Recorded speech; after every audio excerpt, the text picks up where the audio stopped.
Hey folks, it's Nick Granville. Hey, welcome to my YouTube channel.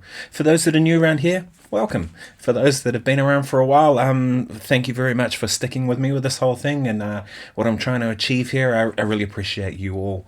So what I'm going to do today is talk about triads. There's so much to do with triads. I think triads are kind of a fundamental building block for music for good reason, right? And we'll take this a little further than what we've done in the past. So the first thing, right, we have this, you need to know your triads across the neck. I've actually already done videos about this, so if you look back through some of them, and I'll link them below, which should help. But if we're in the key of C major, you need to know this before anything we're going to do today. So, right, so C, E, G, and then the inversions.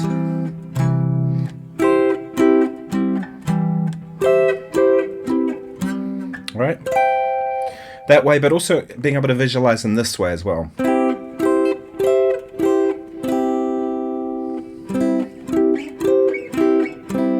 Really good to start with that. And then of course do the same thing with minor. So it becomes...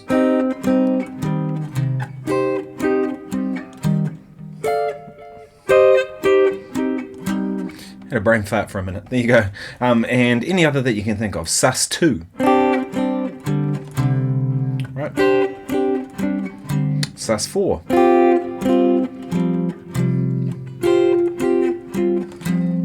Right, so on and so on. That's all kind of like the mechanics of it, the materials, right? I've done videos on that before. What I'm going to deal with today is kind of making music with them, because I think a lot of times what people do is they learn this stuff and they play them up and down like that, and then they never actually turn it into music. So let's take a simple triad, C major. Could have been anyone, I just chose that. So G, C, E, right? And all I'm doing with that is I'm going to find, let's go 1, 4, 5, the most simple kind of chord progression. 1, I could go 4, and I could go 5, and 1. But that makes no sense, right? All that jumping around. Better thing to do, 1, 4. Right, so there's my F instead of this inversion. This one here, which is first inversion. And then I go to G here. So 1, 4, 5, 1. Do it on the next string.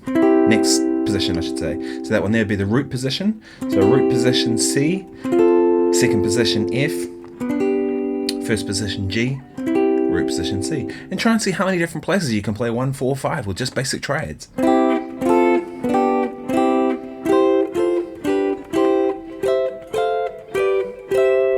This is super useful stuff, and I'll get into kind of how you can apply it, right? So 1, 4, 5. Right, the next step after that, 1, 6, 2, 5. So C, A minor, D minor, G.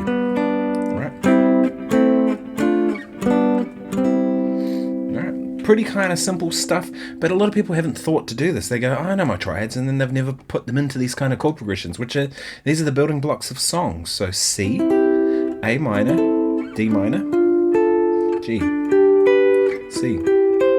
Notice there I didn't go down to C, I decided to go up. Do whatever you want, right? 1, 6, 2, 5, 1. Or 1, 6, 2, 5, 1. So many different ways this can exist. One of my favorite kind of pop rock tunes was always The Power of Love, because of, you know, that movie, of course, that Back to the Future. But Chris Hayes plays...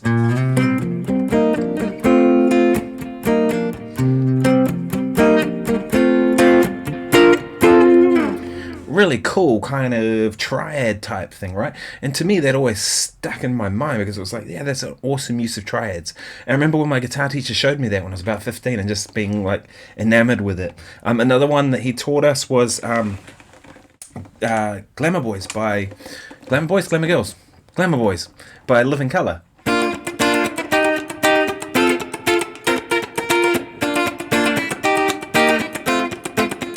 And then with a heavy distortion, right? But I won't go through that today, but it was this use of triads in songs, and it's really powerful. So put them into songs. Let's take a really kind of classic jazz tune, like Fly Me to the Moon, right? A minor, D minor, G, C, F, B minor 7 flat 5, E7, back to A minor. We're just going to do that much for now, right? Try and see, can you play that in triads and not jump around all over the place. So A minor would be this, D minor, G, C, F. Now B minor 7 flat 5. Well, B minor would be this, but we flatten the 5th, right? And then E7, let's just go E major, back to A minor, right? So we get...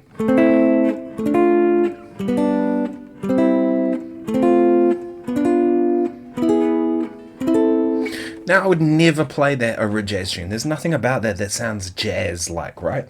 To me, those are chord voicings that I'd use for other stuff, but that's not the point of the exercise, right? And I'll get into how to turn those triads into jazz chords, right? But what you can do and do that in another position, right? A minor, D minor, G, C, F, B minor 7 flat 5, E, A minor, right?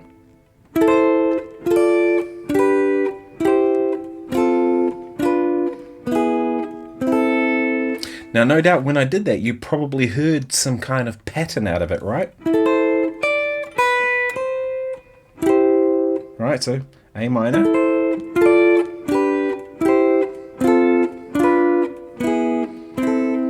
Kind of sounds like those kind of movements that you'd hear on Bach, right? And things like that.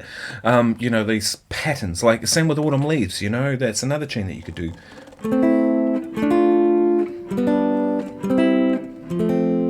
So and so on. Anyway, you don't need me to go through those to know.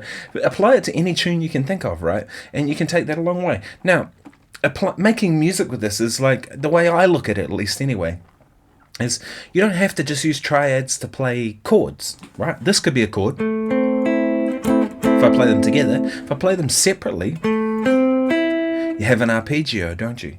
And with arpeggios, what we can do is we can link them together in the same kind of way and make music, but in a way that makes sense to the triad in relation to the harmony of the song, right? So if I go Fly Me to the Moon,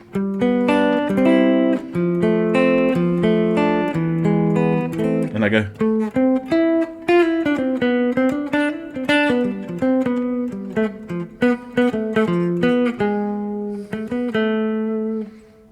sounds like music, right?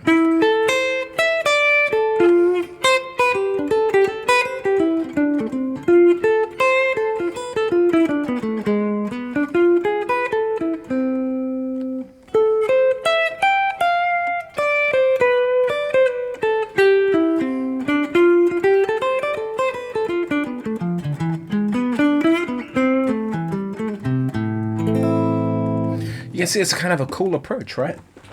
Now, you might be thinking, like as I mentioned a minute ago, right, that triads are not particularly a jazz sound, right? Like if I think about that, yeah, it can be a jazz sound, but, you know, we want to add some extensions and colours to it, probably, right?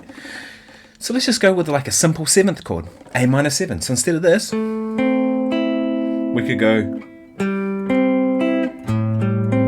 what do we have there? C triad over A minor. Over A, I should say. C triad over A. Gives me A minor 7. So now this could be my A minor voicing. Now D minor 7, if we look at what that is, it's really just F over D. So now if I go C to F, that's now A minor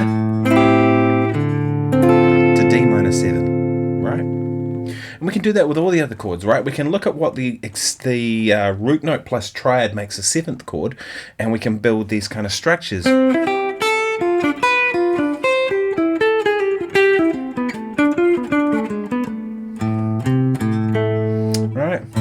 All I did there, B minor 7 flat 5 over G gives me G7, E minor over C gives me C major 7, right? A minor over F gives me F major 7, so on and so on, right? And so you can see that once you start doing that, a 9th chord would be your next step, wouldn't it, right? And a 9th chord is just a triad plus 2 notes below, right? If I have A minor 9, I have 1, 3, flat 3, 5, flat 7, 9, right? I can have a triad here, C, right? But I can also have a triad here. Right, I can have E minor triad, or a C major triad, or an A minor triad. So A minor, C major, E minor.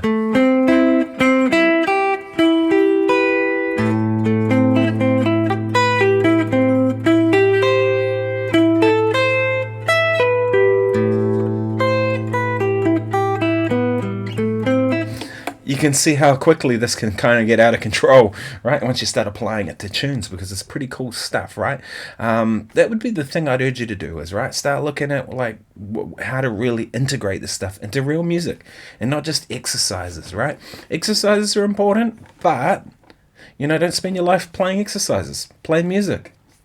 Hey, look, if you found this useful, please like and subscribe. My name's Nick Granville, as I mentioned. I'm a professional guitar player from Wellington, New Zealand. I play all kinds of music: jazz, funk, blues, soul music. I probably consider myself a fusion guitarist more than anything else, because I've blend all this stuff together. But my background is as a jazz musician primarily, so everything's kind of filtered with that lens, even if I'm not really playing that music. But this is what I do for a living, as I play this thing. I'm very lucky to get to do that. So follow along if you want to be a part of this.